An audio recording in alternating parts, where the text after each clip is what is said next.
እኛ ሃይማኖት የሌለን አይደለም፣ ሃይማኖት አለን። ያው ርትዕት የሆነች አው ጥርት ያለ ቀጥ ያለ ኦርቶዶክሲ። በጣም አሳዛኝ መረጃ አለ። በስልጤ ዞን ላይ የተከሰተ ነው። ቤተክርስቲያኑን ሙሉ ለሙሉ አፍርሰውታል። በዛ አካባቢ ያሉ አጥቢያ ምዕመናን ጭምር ድብደባ ፈጽመውበታል። ክርስትናን አጠቃላይ ቢያስኩት ደግሞ 4 ዓመት ይሆነኛል። ከተጠመቅሽ ማለት ነው? ከተጠመቅኩኝ ማለት ነው። ወይ ክርሽን አንገትሽን በጥሳለሁ አለ። እዛ በጥፊ መታኝ ማለት ነው። ይሄ ቱሪስት እንግዲህ በላሊበላ ምንድነው ያጋጠመው? በአሁኑ ሰዓት እንግዲህ የዚህ ቱሪስት ጉዳይ በላሊበላ ያጋጠመው ነገር በሶሻል ሚዲያ ላይ በከፍተኛ ሁኔታ መነጋገሪያ ሆኗል። እንግዲህ ከላይ የምትመለከቱት ሰውዬ ሺባ የሚባለው አምላኩን ለማየት 12 ዓመት ነው የቆመው። ለኢየሱስ ክርስቶስ ከዚህ በላይ ብንሆንለት ደስ ይለን ነበር። ሰሚት ፍየል ቤት ምንድነው የተፈጠረው? የምትመለከቱት አደጋ የተፈጠረው በሰሚት ፍየል ቤት ሲሆን፣ ሰላም እንዴት ናችሁ? አዳዲስና ወቅታዊ መረጃዎችን ይዤላችሁ መጣሁኝ። የተሐድሶ እምነት አራማጁ አሰግድ እሱና የሱን ተከታዮች በሙሉ እኛ ሃይማኖታችን ቀጥተኛዋና ሬቲቷ ኦርቶዶክስ ሃይማኖት ነች ሲል ተናግሯል። ምንድነው የሚለውን በዚህ ቪዲዮ የምንመለከት ይሆናል። እጅግ በጣም በሚያሳዝን ሁኔታ በስልጤ ዞን የሚገኘውን ቤተክርስቲያን ሙሉ ለሙሉ ሲያፈርሱት፣ በዛ አካባቢ ያሉትን ምዕመን ደግሞ ደብድበዋቸዋል። ከእስልምና ወደ ክርስትና የመጣችው እህታችን በቤተሰቦቿ የደረሰባትን መከራ አጋርታለች። ታዋቂው ዩቲዩበር በላሊበላ ተጭበረበርኩኝ ሲል ድምጹን አሰምቷል። ለመሆኑ ምንድነው ያጋጠመው የሚለውንም በዚህ ቪዲዮ የምንመለከት ይሆናል። ለ12 ዓመት ሺባ የሚባለውን አምላኩን ለማየት የቆመው ግለሰብ አሁን ላይ ማነጋገሪያ ሆኗል። እግሮቹን በምትመለከቱት መልኩ አብጠውና ጠቁረው ይታያሉ። ሰሚት ፍየል ቤት ምንድነው የተፈጠረው የሚለውንና ሌሎችንም በዚህ ቪዲዮ በሰፊ የምንመለከት ይሆናል። ለዚህ ቤት አዲስ ከሆናችሁ ቤቱን ሰብስክራይብ፣ ቪዲዮን ደግሞ ላይክ እና ሼር ማድረጋችሁን እንዳትረሱ። ከዚህኛው ቪዲዮ እንጀምር። ይሄ ገዳም ይሄ ቤተክርስቲያን ብዙ አስተዋጽኦ እንዳደረጉ ሰማን። እርሶ? አዎ፣ ምንድነው ያሉን? ቦታው ሊነቀል ሲል ሊፈርስ ሲል መጣው እሳቸው ናቸው። እኛ እያለንም አይፈርስም አሉ፣ እኛ እያለንም አይነቀልም አይሰደድም አሉ። እውነት ነው? አዎ። እስቲ ንገሩኝ ታሪኩን። ምንድነው? ተሰበሰቡ ክርስቲያኖች። እሺ። ይነሳል አሉ። ለምን? ሰው ጥቂት ነው አሉ። እሺ። 10 ሰው ቢሆን ነውና ይነሳል አሉ። ወረዳ የመጣ ሐምሌ ብርሃን የሚባል ወረዳ ቤተ ክህነት መጥቶ ነበር። እሱ መጥቶ ይነሳል አለ። እሺ። ክርስቲያኖቹን ሰብስብ። እኔ አይነሳም አለ። ምንድነው አለ? ሙስሊም ነኝ አለ። ለምን አይነሳም አለ? አይነሳም ጠመጥ አይነሳም። ታቦት ያለበት ቦታ ሀብታም ነው የሚሆነው። ርዝቅ አለው፣ ፍቅር አለው። ታቦት አይሄድም። ሰው ጥቂት ነው አለ። ስንት አሉ? 10 እኔን 20 እኔ ጋር 20 በር 20 በል እኔ ጋር ምን ታወጣለህ አለ። 10 ክርስቲያን ያወጣው ነው ያወጣው። ይገርም ነው። እንዴት አድርጋል? የቤተ ክርስቲያኑ ሳር እየበሉ የሚረሙ ወቅቶች አሉ። አንዲቱ ጥጃ ተመዝረዋል። ያስሩ እንጨት አሁን እስኪ ምን ትችላለህ? አሁን የጓሮ እንጨት ይለቀ ቤተ ክርስቲያኑ ይሰራ እንጂ አሉ። አዎ፣ እስላም አይደለም አለ። በሆነስ ቦኔ ክርስቲያን ነው፣ ክርስቲያን ነው ቦኔ። አሁን 5 ሰበካ ጉባኤዎች አሉ። ያና ሐምሌ ብርሃን ኮሚቴው ሁሉታ አንችለውም አሉ።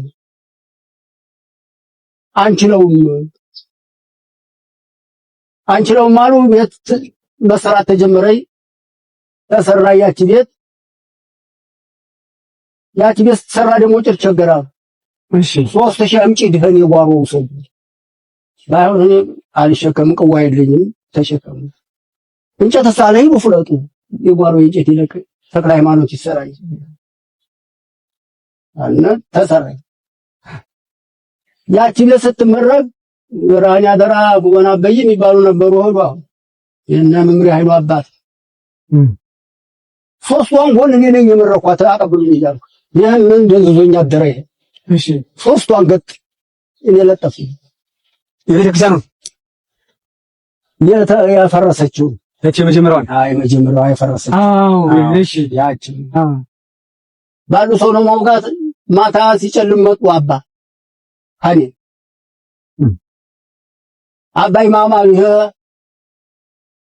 እንዲህ ባለሙያ እኮ ሊሄዱ ነው። እንጨቱ ቀረ፣ አውራጁ ከዛ ላይ ቀረ። በግመል ላይ መጣ ይመች በሰው ማን ያንጣው? ባለሙያዎቹ ሊሄዱ ነው አሉኝ። እንዳይሄዱ አሉ። ምን ነው ያስመጣዋለሁ አሉ። እኔ ደግሞ ሰደው ወይ ነው አሉ ያው ባሉ ነው እኔ ይቀደዳሉ። እውነት ያጋዋት ብለው ታቆጥተው ዘልቀው ማጡ ስገለጽ 10 ሰዓት የሆነ ጊዜና አዛዘለው ወጣ ወጣ ላይ እሪያል ለምን የሰዳቱ ተክለ ሃይማኖት ገንዘብ ሸዋሰት ግሬ የተሰበሰበ ሌባ ወሰደላቸው። እስኪ እንዴት ነበር ያሉት? ታሳውሱኝ እስኪ በወቅቱ እንዴት ነበር ያሉት? ተራራ ላይ ወጣው እስኪ ያሳዩኝ። እሪ እስኪ ይበላት አሉ። ኧረ መሆናል የሰዳቱ ተክለ ሃይማኖት ገንዘብ ሌባ ወሰደው። ባለ ግመል ጭኖ ከደ ተመልከት ተቀደመው። ኧረ ተቀደመው ተሰበሰበ። እዛ ጀጠቡ በደረዋ ላይ አንዴ መጣ ለጣለ። እረኛ አልቀረም። ሙስሊም ነች ክርስቲያን ነሽ? እሺ እሪት አይናኛ ደግሞ የታጣቂ ያለ አልኩ። በእውነት ተሰበሰበና ምን ሆነዋል? የተክለ ሃይማኖት ገንዘብ ሌባ ወሰደ። ወይት ዘመዱ በግመል ጭኖ ከደ። እሺ ናምራ ደግመራለ ግማሽ ሰው ምን ይላል? ሄደን ያጣነው እንደሆነ የግራውን በሬ እናርደዋለን። እንኳን በሬውን እኔን ምረዱኝ። የተክለ ሃይማኖት ገንዘብ ተጠፋበት ተገኘ አልጣፍጣችሁ እንደሆነ እንጂ እኔን ምረዱኝ። ምን ሰው ለታረደ ምራ ዳራ ሄደ። እሺ ተራራዎች ናት። እንጨቱ ያለው ማውሊያ ነው። እዛ ላይ ነው። አብቂያል በታይ ነው። እሺ ከሴ ነው። እሺ ምራሉ መራው። እሺ አለጀለት ብሏል። ወይ ጥሎ ከደ ታባቱንስ የሌባ እንጨቱ ነው እንዴ? ምንዋ አንተ ኪሶቶ ነው እንዴ የተገዛው? እንጨት ሸዋሰት እንግዲህ ተሸክፎ ነው እንጂ አንሳሳብ። በስማ 11 ባለ ግመል አለ አቂሬው ውስጥ ያና አንድ ግመል የቀረ እንደሆነ ያን ነው ጭኖት ይሄዳል። እየደወለ ይዞ መጣ። ያና 11 ግመል ያንን አውራጅ እንዲያረገ ጠማማው ሙገጅ ያ ወጥ እንጨት ሳይቀራ መጣና እዛ ዘንድ ላይ ወለለው። እሺ ታቡማ ደረዋለ 11 ግመል ሳውሻ ገበያ እኮ ነው። ሰው በጣም ነው የዘረፉት። ሄዷል። አልተዘረፈ። አይ ኋላማ ሲመለስ አስመለሱ። ሰው የተገዛው እንጨት ተኝቶ ማን ያንጣው? ገብቶኛል እኮ ያን እኮ ለማንጣት ነው። መጣ ያስተኛ በሬውን እንረድ እንግዲህ አሉ። በእንጨት አሞኝቶና በሬውን እንረዳ። እንኳን በሬውን ይታረድ ይሸለማል እንጂ እንዲህ ያርጉ ብላን አውጥቶ የሚያወጣት ማን ነው? ክርስቲያን ጥበብ መላ እንዴት ያለ መላ አንጥቶ ያመጣውን እንጨት ደግሞ ይሸለማል እንጂ ደግሞ በሬው ይታረዳል እንደ ብሎ ቁጭ አለ። በጣም የሚገርም ነው እውነት። እኔ አሁን ይሄ የሚነግሩኝ ፊልም ተረት ልብ ወለድ ነው እንጂ የሚመስለው በዚህ ዘመን የተፈጸመ አይመስልም። ተረት ልብ ወለድ ነው እንጂ የሚመስለው በዚህ ዘመን የተፈጸመ አይመስልም። በእውነት እንደዚህ አይነቶችን ሰው ስናይ ያቺ ኢትዮጵያ ትክክለኛዋ ኢትዮጵያ እንድትናፍቀን ያደርጉናልና አባቶቻችን በዚህ መልክ ነው የኖሩት። የታወቀ ነው። ሙስሊምና ክርስቲያኑ ተከባብሮ ተፋቅሮ ነው የሚኖረው።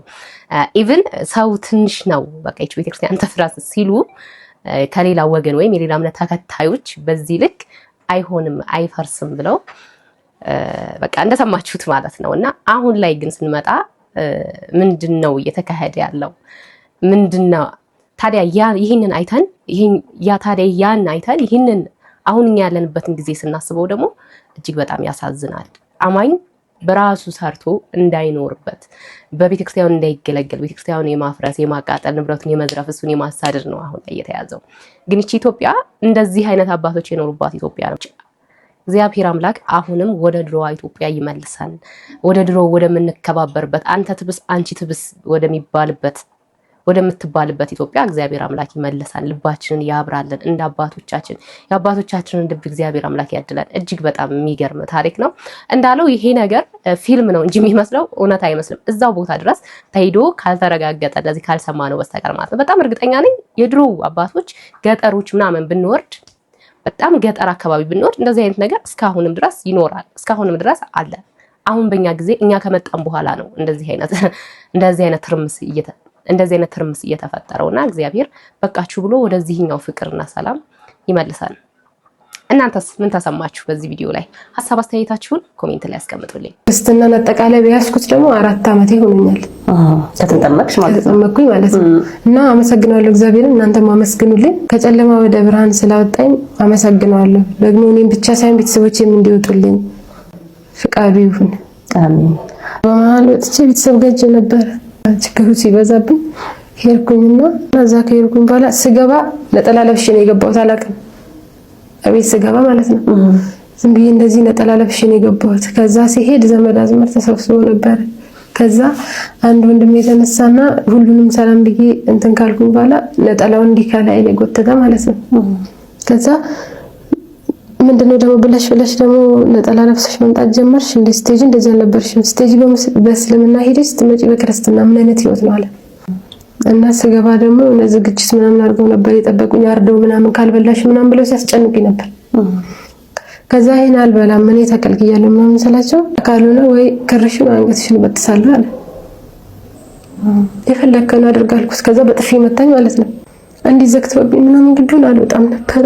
በፊትንም ሳላቅ ነው እንደዚህ በቃ ገንዘብ ለምጄ ነበር። ይሄ ሃይማኖት እሸት ነው ያልኩት እሱን እንሳገብቼበታለሁ። በቃ አንተ በፈቀድከው ምራኝ ብየዋለሁ። በቃ አሁንም እሱ በፈቀደው ይምራኝ። እሱ ፍጥረቱን አይረሳምና ከዛ ከአዛብ እኔን ያወጣኝ አምላክ እንዴ ስጋውን ቆርሶ ደሙ ናፍሶ አይደለ ለኔ ብሎ እኮ ነው። ስለዚህ እሱን ተስፋ አደርጋለሁ ሁሌም ማለት ነው። ታዲያ የመጀመሪያውን ቪዲዮ አይተን ይሄን አሁን እኛ ያለንበትን ዘመን ደግሞ አሁን ላይ ያሉትን ደግሞ ስንመለከት እንደዚህ እህታችን እንደነገረችን አይነትም ቤተሰብ አለ። በርግጥ ከዛ ወደኛ ሲመጡ እኔ እንደ አማራጭ ብዬ የማስበው ወደ ቤተሰቦቻቸው ባይሄዱ ብዬ ነው የማስበው። በቃ እምነቱን ከተቀበለ በኋላ ራሳቸውን ሰፓሬት አድርገው መኖር መቻል አለባቸው። አላስ ቤተሰቦቻቸው የሚረዷቸው። በነገራችን ላይ እንደዚህ ስንል ሁሉንም በጅምላ መፍረድ አንችልም። ቤተሰቦቻቸውም የፈለግሽው ይሁን ብለው የሚቀበሏቸውም ከስንት አንድ ሊኖር ይችላሉና እንደዚህ አይነት ቤተሰብ ካልሆኑ ርቀታቸውን ጠብቀው መኖር አለባቸው። እና ሌላኛው በጣም የሚገርመኝ ነገር ደግሞ ከዛ ወደዚህ ሲመጡ የሚረዱበት መንገድ እምነቱን የሚረዱበት መንገድ የሚመሰክሩት በቃ እኛ ተወልደን እስክናድግ ድረስ በእምነቱ ያለ ነው እኛ የማናቀውን የማንረዳበትን ሌቭል እነሱ በደንብ ነው የሚረዱት። በቃ በጣም የሚገርመኝ እሱ ነው። ከዚህ በፊት እህታችን ሀያት የተናገረችውን ሰምታችኋል። እሷ ብቻ አይደለችም ባይዘወይ እንደዚህ ምስክርነት የሚሰጡ ከዛ የመጡ ሰዎችን ሙሉ ኢንተርቪዋቸውን ብታዩ በቃ ትደነቃላችሁ። እንደገና ደግሞ በእኛ ተወልደን ባደግነው በሃይማኖት ውስጥ እናፍራለን፣ በእኛ እናፍራለን እነሱን ስናይ ማለት ነው። በጣም በቃ አንደርስታንዳቸው በጣም ይገርማል። ይሄ ፍቅራቸው ይገርማል። በፍቅር ነው የሚናገሩት። በቃ እንደበተ ርቱ ናቸውና በጣም ደስ ይላሉ። በጣም ደስ ይላሉ። እና ወደ ፖይንቴ ሲመለስ እንደዚህ አይነት ሰዎች ወደ ቤተሰቦቻቸው ባይሄዱ አቅም ከሌላቸው ደግሞ እኛ ተረባርበን የምንችለውን ነገር አድርገን ራሳቸውን እንዲችሉ የምናደርግበትን ወይ ብናመቻችላቸው መልካም ነው። እነሱ የሚከፍሉት መስዋዕትነት ቀላል አይደለም። የዘመናችን ሰማዕት ናቸው እነዚህ ልጆችና በእሳት እየተንገበገቡ ነው። አሁን ደግሞ ሚዲያው መጥቷል፣ እያያችሁ ነው። ሚዲያ ላይ ሲወጡ ሁሉም ያውቃቸዋል። ሁሉም ጣታቸው ወደ እነሱ ይቀስራል፣ ከቤተሰቦቻቸው አልፎ ማለት ነውና ለእነዚህ ሰዎች እኛ ጥላ ልንሆናቸው ይገባል። እኛ ልናበረታታቸው ይገባልና በዚሁ አጋጣሚ እህታችን ሀያትም ልክ እንደዚች ልጅ ነው የደረሰባት ማለት ነውና እሷ የመቋቋም ሌቭሉን አልቻለችም። እህታችን ያን ሁሉ ጊዜ ተቋቁማ በር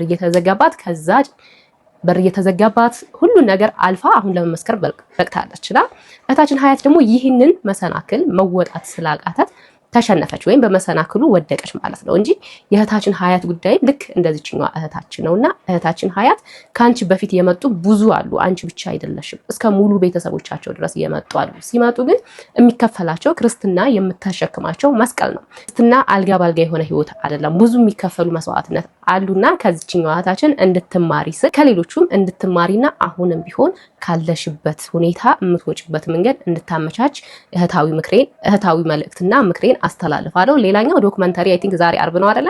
ዛሬ ይለቀቃል እየተባለ ነው። እነሱ የሰሩት ዶክመንተሪ ማለት ነው። ኢንተርቪው አድርገዋታል ምናምን። እሱን ስትሰሩ የአይምሮ ጤነኝነቷን አረጋግጣችኋል ወይ? እንዴት ነው የምናምናችሁ? እዚህ ጋር መጥታ ኢንተርቪው ስታደርግ አይምሮዋ በሽተኛ ነው ብለው ዲናይ አድርገዋል። አሁን ደግሞ ራሳቸው እየሰሩ ነው። አሁን የምትሰሩት ቪዲዮስ አይምሮ በሽተኛ የሆነ ሰው እንዴት ትሰራላችሁ? አይምሮ በስነ ስርዓት አይናገርም ብላችሁ ያሰባችሁትን ሰው እንዴት ትሰሩታላችሁ? ይሄ ደግሞ እናንተ ፕሮግራሙን እያዘጋጃችሁ ላላችሁ ሰዎች ጥያቄ ነው። ይሄ ቱሪስት እንግዲህ በላሊበላ ምንድን ነው ያጋጠመው? በአሁኑ ሰዓት እንግዲህ የዚህ ቱሪስት ጉዳይ በላሊበላ ያጋጠመው ነገር በሶሻል ሚዲያ ላይ በከፍተኛ ሁኔታ መነጋገሪያ ሆኗል። ይሄ የምትመለከቱት ዩቲዩበር እንግዲህ ዳውድ አሁን ዛዳ ይባላል። በዜግነትም እንግዲህ አዘርባጃናዊ ነው። እናም በተለያዩ ሀገራት እየዞረም የተለያዩ የቭሎግ ቪዲዮዎችን እንግዲህ እየቀረጸ ለመላው ዓለም ያጋራል። እናም በዩቲዩብ ላይ እንግዲህ ከ960 ሺህ በላይ ተከታዮች አሉት። ታዲያ ለእነዚህ ተከታዮቹ ነው በተለያዩ ሀገራት እየዞረ ቪዲዮ የሚሰራው። እናም ከሰሞኑ እንግዲህ በሀገራችን ኢትዮጵያ ተገኝቶም በላሊበላ የተለያዩ ቪዲዮዎችን እየቀረጸ ነበረ። እናም በላሊበላ የተለያዩ ቦታዎች ላይ እየተዘዋወረም የተለያዩ ምግቦችና እቃዎችን እየገዛ እንዲሁም ዋጋቸውን እየጠየቀ የቱሪስት ዋጋና የሀገሬ ዋጋ ነው እያለ እያጣራ ነበርም። ታዲያ ይሄ ቱሪስት እንግዲህ በአንድ ምግብ ቤት ገብቶ ያጋጠመውን ነገር ተጭበረበርኩ በማለት በሚዲያ ላይ አሰራይቷል። እናም ጉዳዩ ምን መሰላችሁ? ይሄ ቱሪስት እንግዲህ አንድ ምግብ ቤት ይገባል። ከዛም ፉልና አምባሻ ያዛል። ከዛም ምግቡ ከመጣለት በኋላ በአካባቢው ላይ ያሉ ሰዎችን እንግዲህ ልጋብዛችሁ ይላቸዋል። እነሱም እንግዲህ እሺ ይሉና ሂሳብ ስንት እንደሆነ ይጠይቃታል። በዚህ ጊዜ እንግዲህ ከጎን የነበረ አንድ ሌላ አስተርጓሚ ነበር፣ ማለትም እንግሊዝኛ ቋንቋ የሚችል እሱ የበላው ፉል 200 ብር እንደሆነ ይነግረዋል። ከዛም አንዳንድ ጮርናቄ ማለትም በሱ አጠራር ዶናት እያሉ ነው ሲጠራው የነበረው እዚህ ጋር ላሉ ሰዎች በሙሉ ልጋብዛችሁ ይላቸዋል። ከዛም እንግዲህ የአንዱ ዋጋ ስንት ብር እንደሆነ ሲጠይቃቸው እሷ እንግዲህ ያለችው ዋጋው ስንት ነው? 50 ብር ነው ያለችው። ነገር ግን እዛ ጋር የነበረው አስተርጓሚ የአንዱ ዋጋ 150 ብር ነው ይለዋል። እናም 20 ዶናቶችን ከሰጠ በኋላ 150 ብር ሲባዛ በ20 እንግዲህ ሂሳቡን ሲጠይቅ ወደ 3000 ብር አካባቢ እንደመጣ ይነግረዋል። ቱሪስቱም እንግዲህ አልተዋጠለትም ነበረ። እርግጠኛ ናችሁ ዋጋውን ንገሩኝ በማለት በተደጋጋሚ ጠይቋል። እሷ የሰው ብር አልፈልግም ዋጋው 50 ብር ነው ብትልም ማለትም እሷ እንግሊዝኛ አችልም ይመስለኛል። ነገር ግን ከጎኑ ያለው አስተርጓሚ አው 150 ብር ነው አጠቃላይ ዋጋው 3000 ብር ነው ይሉታል ማለት ነው። በዚህም ጊዜ ቱሪስቱ እንደምንም ብሎ በማስጨነቅ ፕሊዝ ትክክለኛው ዋጋ ንገሩኝ፣ እኔ የበላሁት ይሄ ሁሉ ምግብ 200 ብር ነው፣ እንዴት አንድ ጮርናቄ 150 ብር ይሆናል በማለት እንግዲህ በተደጋጋሚ ጠይቃቸዋል። ታዲያ በዚህ ጊዜ እንግዲህ አስተርጓሚው እንደምንም እንግዲህ እየተግደረደረ ዘይት ተወዷል ምናምን በማለት 100 ብር ነው በማለት ይነግረዋል። ታዲያ እሺ ይሁን በማለት ሰላም ብሏቸው ከፍሎ ይወጣና ሌላ እንደዚህ አይነት ብስኩት የሚሸጥበት ቤት ይሄዳል። ከዛም እዛ ሄድና አንድ ጮርናቄ ስንት ነው ማለት ይጠይቃቸዋል። በዚህ ጊዜ እንግዲህ ሌላኛው ቤት ላይ የአንድ ጮርናቄ ዋጋ 50 ብር እንደሆነች የሆነች ልጅ ትነግረዋለች። እርግጠኛ ነች የሀገሬ ዋጋ 50 ብር ነው ማለት ይጠይቃታል። አው እሷም 50 ብር ነው ማለት ትነግረዋለች። ታዲያ በዚህ ጊዜ እዛኛው ቤት አንዱ 150 ብር ነው ይሸጡልኝ በማለት አጭበርብረውኛል በማለት እንግዲህ ተናግሯል። እናንተ በዚህ ጉዳይ ላይ ምን ሐሳብ አላችሁ? ሐሳባችሁን ኮሜንት ላይ ያጋሩኝ። How much is one donut? 150 she said. Okay. How much is here? 2008. It's enough. No, it's not enough. You said 2,000, 3,200. Here. Okay, I paid. Now tell me the honest price. How much is one donut? One donut is now because oil is very expensive. No, but tell me if this guy come buy one donut, how much is one donut? Yeah. Normally 100. Okay. Thank you. So you buy food. Why people cannot be honest? That's what I don't understand. I'm buying food for almost everyone there and they're giving me really high price. $1 for a donut, it's insane amount. That's definitely not the right amount. 50. One is 50? Yes. Okay, I will have one. I will have two. I will have 4. Give me 4. Yeah, so, is the local price 50? Yes. Okay. Alright guys, now we are getting the local prices. 50 for one. We got scammed in that restaurant. I tried to be nice and offer food for everyone, but then they charged me. In that next restaurant, they charged me 150 for one. Local price is 50. Yes. I can trust you? Yes. Okay, thank you. Sister, thank you so much. Thank you. You want donuts? Yes. I give you. Thank you. ይህንን ቪዲዮ ስሰራ እውነት ለመናገር የላሊበላ ልጅ እንደመሆኔ ተሸማቅቄ ነው የምሰራው። እኔ ካልሰራሁትና ካልነገርኳችሁ ደግሞ ማን ይነግራችኋል ብዬ ነውና እንደው ምን ማለት እንዳለብኝ ራሱ አላቅም። አይ ነው እዛ ያለው ኑሮ ውድነት ከባድ ነው፣ ያላችሁበትን ሁኔታ እረዳለሁኝ። ግን በዚህ ልክ በዓለም አቀፍ የሚታወቅ ኢንተርናሽናል የሆነ ዩቲዩበር ካሜራ ይዞ እየቀረጻችሁ ሊጋብዛችሁ ሲል እንደው ሌላውን ተውት ማለት ማጭበርበሩ ምናምን ልክ ነው እያልኩ አይደለም። ግን እንደው ካሜራ ስታዩ ሰውየው ዩቲዩበር እንደሆነ ብዙዎቻችሁ ታውቃላችሁ። ኢቭን አቀባበሉ ምናምን አይቻለሁኝና እንደው ትንሽ አትባንኑም ወይ? እንደው ካሜራ ፊት እንኳን አገራችን ስሙ ይጠፋል፣ በእኛ ምክንያት የአገራችን ስም ለዓለም ይተዋወቃልና ስለዚህ በዛ ምክንያት ደግሞ የአገራችን ስም ይጠፋል ብላችሁ እንዴት አይምሯችሁ ነገራችሁ? ወይም እንዴት አልባነናችሁም? የእውነት በጣም ያሳፍራል። ወደፊትም ቢሆን እንደዚህ አታድርጉ። እህታችን እንዳለችው የሰው ገንዘብ መቶ ምንም አይሰራም የሀገርን ስም ከማጠልሸት ውጪ ማለትና በዚህ ልክ ማድረጋችሁ ምንም ተገቢ አይደለም። የሀገራችን ስም እያበላሻችሁት ነው። የቅዱሱ የንጉሱ ሀገር ነው። እኛ የቅዱስም የንጉስም ልጅ ነን ስንል አባታችን ቅዱስ ላሊበላ ሌት እየቀደሰ ሌት ማህሌት እየቆመ ቀን ደግሞ ዙፋኑ ላይ ተቀምጦ ፍትህ ተጓደለ ብሎ ለድሆች የሚፈርድ ንጉስ ነው እያልን እየጮህን ነበር። እኛ ለማኞች አይደለንም። ይሄ ለማኞች የሚለው ቃል የመጣው ከየት ነው ይጣራልን ብለን እኮ ከጮህን ራሱ ሳምንታት አላለፉም። እና ለምንድን ነው በዚህ ልክ የምታደርጉት? ደግሞ ታውቃላችሁ እዛ ሀገር ላይ ማንም ተርቦ አይውልም አያድርም። አገሩ በባህሪው በረከት አለው። ለቅዱስ ላሊበላ የተሰጠ ቃል ኪዳን አለ። ትንሿ ነገር ትበረክታለች። የእውነት ነው የምላችሁ። ከሌላ ቦታ ወደ ላሊበላ ሲመጡ ቤት ሲከራዩ ምናምን ሊትራሊ የሚነግሩን ልንገራችሁ። እኛ እኮ ይህንን ያህል ኪሎ አስፈጭተን አገራችን በዚህ ያህል ጊዜ ነው የሚያልቀው፣ እዚህ ግን እንዴት ነው የሚበረክተው ይላሉ። በጣም ብዙ ሰዎች ይህንን እዚህ ላይ የምትመለከቱ ሰዎች ካላችሁ የምታውቁ ካላችሁ ልትመሰክሩ ትችላላችሁ። በጣም ብዙ እንደዚህ አይነት ምስክርነት ይሰጠናል እኛ እዛ በምናድግበት ሰዓት ማለት ነውና እንደዚህ አይነት አገር ነው ቅዱስ ላሊበላ። ማንንም አስርቦ አያውቅም። ኦፍ ኮርስ ቅድም እንዳልኳችሁ አገሪቷ ያለችበት ሁኔታ ያሳዝናል። የኑሮ ውድነት በጣም አለ። ኢቭን ወጣቶች ራሱ በዚህ መልክ እኔ ማየቴ ትንሽ ልቤ ይሰበራል። በቃ አዝናለሁኝ። ግን እንደዛውም ቢሆን አሁን ያለበት ሁኔታ ላይ ማለት ነው ቱሪስት አይሄድም። ብዙ ጊዜ በቱሪስት ነው አገሪቱ ከፍ የምትለው። ብዙ ቱሪስት ሲሄድ ብዙ ነገር ስለሚጠቀም አገሪቷ ታድጋለችና ላይ ያላችሁበት ሁኔታ እረዳዋለሁ። ግን በዚህ መልክ አገራችንን አታሰድቡ። ለወደፊትም ቢሆን ይሄን ነገር አስተካክሉ። እዛ ያላችሁ ሰዎች ደግሞ በአካል ሰብሰብ አድርጋችሁ የምትመክሯቸው ምክር ብትመክሩ። በተለይ ባህልና ቱሪዝም ባለፈው መልእክት አስተላልፌ ነበር። ጽጌሮ በሰራችሁ ሁኔታ ቶሎ ብላችሁ መግለጫ ወጥታችኋል። እናመሰግናለን። አሁንም ቢሆን ለወጣቱ ሰብሰብ አድርጋችሁ ምክር መምከር አለባችሁ፣ ማሰልጠን አለባችሁ። ምክንያቱም በትንሽ ነገር ሀገር ይጠፋል። አሁን ይህንን ቪዲዮ አይቶ ሌላ ቱሪስት እንዴት ነው የሚመጣው? ሌላ ቱሪስት ምን አይነት አይምሮ ወይም ምን አይነት ሜንታሊቲ በዚህ ቪዲዮ ይዞ እንደሚመጣ አስቡት። ስለዚህ እንደዛ አታድርጉ። ሲጀመር ፕላስ ደግሞ እንደው ለቪዲዮ ስትቀረጹ የሚወጣ ነገር መሆኑን አስቡ። እንግዲህ ከላይ የምትመለከቱት ሰውዬ ሺባ የሚባለው አምላኩን ለማየት 12 ዓመት ነው የቆመው። ይጋረ ሲደስ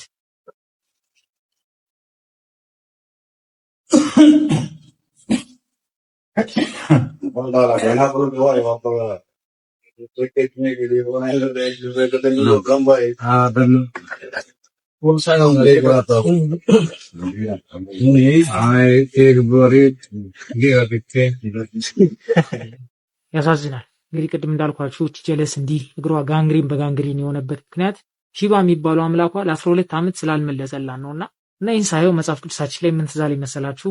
መጽሐፈ ነገሥታት ምዕራፍ 18 ቁጥር 26 እና 27 ላይ ምን ይላል መሰላችሁ? ወይፈኑን ወስዶ አዘጋጁ፣ ከጠዋትም እስከ ቀትር ድረስ በዓል ሆይ ስማን እያሉ የበዓልን ስም ጠሩ። ድምፅም አልነበረም፣ የሚመልስም አልነበረም። በሰሩትም መሰዊያ ዙሪያ እያነከሱ ያሸበሽቡ ነበረ። በቀትርም ጊዜ ኤልያስ አምላክ ነውና በታላቅ ድምፅ ጩሁ፣ ምናልባት ሐሳብ ይዞታል፣ ወይም ፈቀቅ ብሏል፣ ወይም ወደ መንገድ ሄዷል፣ ወይም ተኝቶ እንደሆነ መቀስቀስ ያስፈልጋል እያለ አላገጠባቸው ይለናል። የሰው የሚያለበት ሲቹዌሽን ተመሳሳይ፣ መቼም መልስ አያገኝም። ምክንያቱም ሺባ የሚባለው አምላክ እንደ ሌሎቹ አማልክታት ዲዳ ስለሆነ ማታለል እንጂ መልስ መስጠት ስለማይችል መልስ ያለው ክርስቶስ ጋር ነው። መልስ ሊሰጣቸው የሚችለውም ክርስቶስ ነው። መዳንም በእርሱ ነው። ይመቻቹ። የሰውየውን ጽናት ሳላደንቅ አላልፍም። ግን እንደው ለእውነተኛው አምላክ እንደዚህ ብትሆኑ መልካም ነው። ወንድማችን እንዳለው መልስ ያለው ክርስቶስ ጋር ነው። ለክርስቶስ በዚህ መልክ ብትቆም እንደዚህ እስከምትሆን ድረስ ራሱ አይጠብቅህም።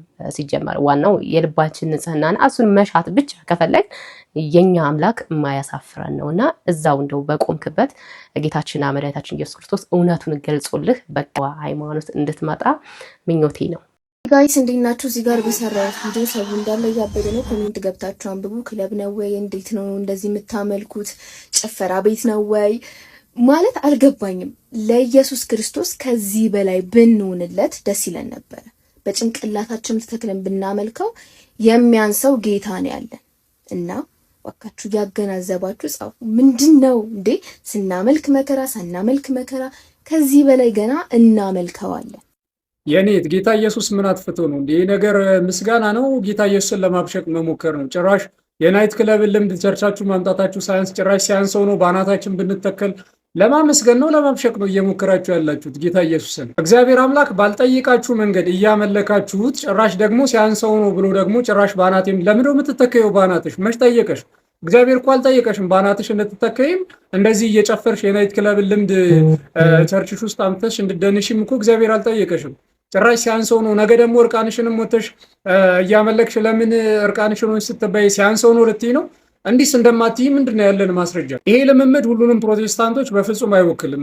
በተለይም ደግሞ የቆዩ ትልልቅ የፕሮቴስታንት አብያተ ክርስቲያናት ይህን ነገር ይቃወማሉ። ችግሩ ምንድነው? በፕሮቴስታንት ውስጥ እንዲህ አይነት ልምምዶችን ስትቃወም ማድረግ የምትችለው በራስ ቸርች እንዲህ አይነት ነገሮች እንዳይከወኑ ማድረግ እንጂ ይህንን የሚከውኑ ቸርቾችን ምንም ማድረግ አትችልም። አብዛኛውን ጊዜ ይህንን ልምድ ከዓለም ወደ ቸርች ያመጡትም የግለሰብ ሐሰተኛ ነቢያት ቸርቾች ናቸው። ስለዚህ እነዚህ ሰዎች በፍጹም እንደ ፍላጎታቸው ወጣቱን በሚያዝናና መልኩ ሄዶ ስጋዊ ፍቃዱን የሚፈጽምበትን ናይት ክለብ ዘግቶ እዚህ መጡ እንደፈለገ እንዲጨፍር ነፃነት ሰጥተው እንዲደንሱ የሚያደርጉ ሐሰተኛ ነቢያት ቸርቾች የግለሰብ ቸርቾች ናቸውና እባካችሁን ፕሮቴስታንት እንደው ትንሽ ከቀልባችሁ ሁኑና ቢያንስ ትልልቆቹን የቀደሞቹን የራሳችሁን ቸርቾች እነርሱን ተቀላቀሉ። ከነዚህ ከግለሰብ ከሐሰተኛ ነቢያት ቸርቾች ውጡ።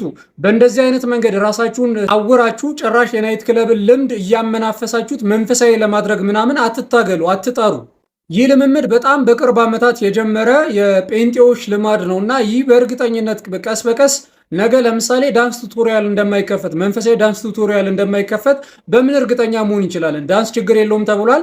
መንፈሳዊ ይደረጋል፣ በመዝሙር ይሆናል። ዳንስ ቱቶሪያል ራሱ መከፈቱ አይቀርም። ወይም ደግሞ ናይት ክለብ እንደሚባለው ናይት አምልኮ ተብሎ ነገር እንደማይጀመር በምን እርግጠኛ ነን? ልክ ሰዎች የስጋ ፍላጎታቸውን ለማሟላት ናይት ክለብ ሄደው እንደሚጨፍሩ፣ እንደሚጠጡ፣ እንደሚዝናኑት እንዲሁም በቃ በመንፈሳዊ እናድርገው ተብሎ የሆነ የናይት የአምልኮ ተብሎ ምናምን እንደማይከፈት ምንም ማረጋገጫ የለንም። ባይዙ እና ደግሞ ሲቀጥል ናይት ክለብ የሚሄዱ ሰዎችን የመቃወም የመውቀስ ሞራላዊ ልዕልናስ አላችሁ ወይ? እንደዚህ አይነት ሰዎች ወይንም ይህንን ነገር ኖርማላይዝ የምታደርጉ ፕሮቴስታንቶች ናይት ክለብ የሚሄዱ ሰዎችንስ የመቃወም ሞራላዊ ልዕልናስ አላችሁ ወይ? አምልኮ ሰዎች መንፈሳቸውንና ነፍሳቸውን ከፈጣሪያቸው ጋር የሚያገናኙበት መንገድ እንጂ ስጋዊ ፍላጎትና ፈቃዳቸውን የሚወጡበት ስፍራ በፍጹም አይደለም። የሚወጥበት ነገር በፍጹም አይደለም። ይህንን ዓለም ወደ ቸርቻችሁ ማምጣታችሁ ሳያንስ ጭራሽ ደግሞ ሲያንሰው ነው እያላችሁ ባታቆለጳጵሱትና ባታቆላምጡት ባታመናፍሱት መልካም ነው። ሰላም ክርስቶስ ይብዛላችሁ። እዚህ ነው እኛ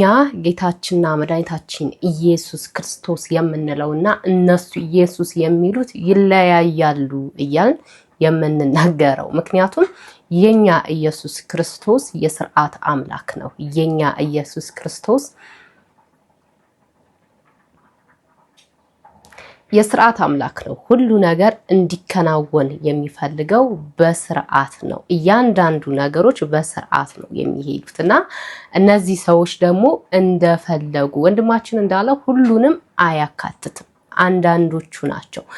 አንድ ማስታወቂያ እንደውም ሰማሁ ትናንትና ለቅዳሜ ለነገ ምንድን ያለው በራፕ አምልኮ የምትወዱ ሰዎች ቅዳሜ አይ ቲንክ እንግዳ መጥቷል ይመስለኛል። እንደዚህ አይነት አዳራሽ ላይ የራፕ አምልኮ ስነ ስርዓት አለ ብሎ በስነ ስርዓት ማስታወቂያ ሲሰራ ይቻለሁኝና እሱንም ራሱን ይሄ ማን ነው ስሙ እንዳልክ የሚባለው ሰውዬም ሲያስተዋውቅ ሰምቻለሁ። እና እነዚህ ሰዎች ናቸው እንግዲህ ጭፈራ አንወድም እኛ እንደዚህ አንወድም እያሉ የሚታቹት ማለት ነው። ነገር ግን እነሱ በኢየሱስ ክርስቶስ ስም የሚያደርጉትን ነገር እያየን ነው። እንዴት እንደዚህ ትሰራላችሁ ብለን ደግሞ ስንጠይቅ የተመለሰልን መልስ ይሄ ነው። በነገራችን ላይ በአናታቸው እየተከሉም እያየን ነው። ስለዚህ ኢየሱስ ክርስቶስ ደግሞ በዛ መልክ እንድናመልከው አይፈቅድም። የኛና የነሱ ይለያያል የምንለው በምክንያት ነው።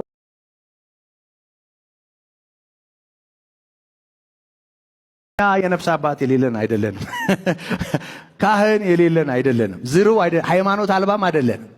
እኛ ሃይማኖት የሌለን አይደለም። ሃይማኖት አለን፣ ያውም ርትዕት የሆነች አዎ፣ ጥርት ያለ አዎ፣ ቀጥ ያለ ኦርቶዶክሲ አዎ። ብዙ ሰዎች ኦርቶዶክስ ሲባል የኢትዮጵያ ኦርቶዶክስ ተዋህዶ ቤተክርስቲያን እሱ ነው የሚታያቸው። ኦርቶዶክስ ማለት ቀጥ ያለ ማለት ነው፣ ልክ ማለት ነው። እምነታችን ልክ ነው፣ በቃ ቀጥ ያለ ኢየሱስ ብቻ። ሃይማኖት አለን፣ እምነት አለን። የእምነታችን ሐዋርያ ነው ጌታ ኢየሱስ። ከሱ ሰምተናል፣ ተምረናል። ሐዋርያት እሱ ያስተማራቸውን ጽፈውልን ከነሱ አንብበን ተረድተናል። በደንብ ስሙን። ካህን አለን፣ ያውም ሊቀ ካህን እንደ መልከ ጼዴቅ የተሾመ እግዚአብሔር በመሐላ በቀኙ ያስቀመጠው ሊቀ ካህናት ሰው ትክክለኛው ሃይማኖት የምትፈልግ ከሆነ ትክክለኛ ህይወት የምትፈልግ ከሆነ ትክክለኛው እኛስ ምንድነው ያለው? ትክክለኛው ኢየሱስ ክርስቶስ ያለበት ኦርቶዶክስ ነው። እና እነዚህ ሰዎች ጠጋ ጠጋ እያሉ ነው ማለት ነው። ሁሌም ኦርቶዶክስን የሚተቹበት ምክንያት የኦርቶዶክስ ቤተክርስቲያንን ደግሞ እናድሳለን ብለው የሚነሱበት ምክንያት እስካሁን ድረስ ባይገባኝም አሁንም ድረስ ግን የኦርቶዶክስ መንፈስ አለቀቃቸውም። ኢቭን አሜን የሚሉትን አዳራሹን የሞሉትን ሰዎች ካያችሁ ነጠላ የለበሱ መስቀል ያሰሩ ናቸው። መንፈሱ አይለቅም። መንፈሱ ሊለቃቸው አልቻለም እና ትንሽ ቆይተው ደግሞ እንደሚመጡ እርግጠኛ ነኝ። እነዚህ ሰዎች ያሉበት ሁኔታ እንግዲህ እንደዚህ ነው። እንደ መልካም ፍቅረኛ እንደ ፍቅረኛ እየናፈቀቻቸው እንደ ፍቅረኛ ወይም እንደ ጮኛቸው እየናፈቀቻቸው ኦርቶዶክስ ትኖራለች ማለት ነው። እንግዲህ እግዚአብሔር አምላክ አሁንም ብርሃኑን አብርቶላችሁ መታችሁ በብርሃን እንድትመላለሱ የኔ የእህታችሁ ምኞት ነው። ማታ ማታ የነገውን ውዳሴ ማርያምና መዝሙረ ዳዊት የምትጸልዩ ሰዎች ለምሳሌ ዛሬ ረቡዕ ማታ ቢሆን የነገውን የሐሙስን ጸሎት የምትጸልዩ ሰዎች በደንብ አድርጋችሁ እንድትሰሙኝ ይፈልጋለሁ። ይሄን ቪዲዮ ብዙ ሰው እንዲማርበት እዚህ ጋር የሚደረጉትን ሼር፣ ኮፒ ሊንክ፣ ላይክ፣ ሪፖስት እያደረጋችሁ ለሁሉም እንዲዳረስ አድርጉት። ኮሜንት ላይ ተግተን እንጸልይ እያላችሁ ጻፉ ሁላችሁም። እና ብዙዎቻችሁ ማታ ማታ ላይ የትኛውን ቀን ጸሎት ነው የምንጸልየው እያላችሁ ስትጠይቁ ነበር። ለምሳሌ ዛሬ ረቡዕ ማታ ቢሆን የሐሙስን ነው የምንጸልየው ወይንስ የሮብን ነው እያላችሁ ስትጠይቁ ነበር። የሚጸልየው የነገውን ነው። ከ12 ሰዓት በኋላ ከሆነ ማለት ነው መጸለይ ያለባችሁ የነገውን ነው፣ ወደ ነገው ነው ማለት ነው። ለምሳሌ ዛሬ እንዳልኳችሁ ረቡዕ ማታ ቢሆን ከ12 ሰዓት በኋላ ማለት ነው የሐሙስን ነው መጸለይ ያለባችሁ ማለት ነው። ማክሰኞ ከሆነ ማክሰኞ ማታ ከሆነ የረቡዕን፣ ሰኞ ማታ ከሆነ የማክሰኞን፣ እንደዚህ የነጋታውን ከ12 ሰዓት በኋላ ማለት ነው የነገውን ነው መጸለይ ያለባችሁ ማለት ነው። ስለዚህ እንደዚህ አድርጋችሁ ጸልዩ። ሁላችሁም ኮሜንት ላይ ተግተን እንጸልይ እያላችሁ ጻፉ ሁላችሁም። ተግተን እንጸልይ ወደ ፈተና እንዳንገባ። በነገራችን ላይ አሁን ያለንበት የኛ ጊዜ አይደለም ከእግዚአብሔር ርቀን ይቅርና እግዚአብሔርን ተጣብቀን እሱን አንለቅም ብለን እንኳን ፈተናው ከባድ ነው እንደምትመለከቱት ማለት ነው። እጅግ በጣም ከባድ ነውና እግዚአብሔርን እንያዘው፣ እግዚአብሔርን እንቅረበው፣ በጸሎታችን መሃል እሱን እናስታውስ። ለመሆኑ ስንቶቻችሁ ናችሁ መዝሙረ ዳዊትን የምትጸልዩት? እስኪ ኮሜንት ላይ መዝሙረ ዳዊት የምትጸልዩ ብቻ መዝሙረኛው ዳዊት እያላችሁ አስቀምጡልኝ። ሰሚት ፍየል ቤት ምንድነው የተፈጠረው? የምትመለከቱት አደጋ የተፈጠረው በሰሚት ፍየል ቤት ሲሆን በትላንትናው ዕለት በዝናብ እንዲሁም ደግሞ በንፋስ አማካኝነት የምትመለከቱት የመብራት ፖልም እንግዲህ በመኪኖቹ ላይ በመውደቅ መኪኖቹ ላይ ጉዳት እንዳደረሰ ነው እየተነገረ የሚገኘው። በምትመለከቱት መልኩም እንግዲህ በርካታ ሰዎችን እያስደነገጠ ሲሆን በሰዎች ላይ ጉዳት እንዳላደረሰና በመኪኖች ላይ ብቻ ጉዳት መድረሱ ነው እየተነገረ የሚገኘው። በምትመለከቱት መልኩም እንግዲህ መሀል ላይ ያለው መኪና በከፍተኛ ሁኔታ ተጎድቶ እንዲሁም ደግሞ መስታወቱ ተሰብሮና ቦዲው ላይ ማለት ነው ከባድ ጉዳት ደርሶበት እየተመለከት ነው እንገኛለን። ሌሎቹ መኪናዎችም መጠነኛ የሆነ ጉዳት እንዲሁም ደግሞ ግጭት የገጠማቸው ሲሆን በሰው ላይ ግን ምንም አይነት ጉዳት አለመድረሱ ተነግሯል። በንፋስ ምክንያት እንግዲህ የተለያዩ ጉዳቶች እየደርሳሉ። እንደዚህ አይነት አደጋዎች ግን በሰዎች ላይ እንዲሁም ደግሞ በንብረት ላይ ከባድ የሆኑ ጉዳት የማስከተል እድላቸው ሰፊ ስለሆነ ሰዎች እንዲሁም ደግሞ አሽከርካሪዎችና እግረኞችም እንግዲህ የተቻላችሁን ያክል ጥንቃቄ እንድታደርጉ መልእክቴ ነው። እንዲሁም ደግሞ የሚመለከታቸው አካላት እንደዚህ ጉዳት ሊያደርሱ የሚችሉ የመብራት ፖሊሶችም ይሆኑ በመንገድ ላይ የሚገኙ የስልክ እንጨት እንዲሁም ደግሞ የተለያዩ ነገሮች ላይ ጥንቃቄ እንዲያደርጉ መልእክታችን ማስተላለፍ እንፈልጋለን። በዚህ ጉዳይ ላይ ተጨማሪ መረጃ የማገኝ ከሆነ አጋራችኋለሁ። እንደምንመለከተው አሁን ላይ በተፈጥሮም ሊሆን ይችላል በሰው ሰራሽም ሊሆን ይችላል አደጋዎች በጣም እየበዙ እያየናቸው ነውና አሁንም ተግተን መጸለይ አስፈላጊ ነው። ፕሮግራማችን ይህንን ይመስል ነበረ። በፕሮግራማችን እንዳተረፋችሁበት አልጠራጠርም። በሌላ በአዲስ ቪዲዮ ተመልሼ እስከምመጣ ድረስ ለዚህ ቤት አዲስ ከሆናችሁ ቤቱን ሰብስክራይብ፣ ቪዲዮን ደግሞ ላይክ እና ሼር ማድረጋችሁን እንዳትረሱ። እግዚአብሔር አምላክ ኢትዮጵያ ሀገራችንና ኦርቶዶክስ ሃይማኖታችንን ይጠብቅልን። ቸር ቆዩ።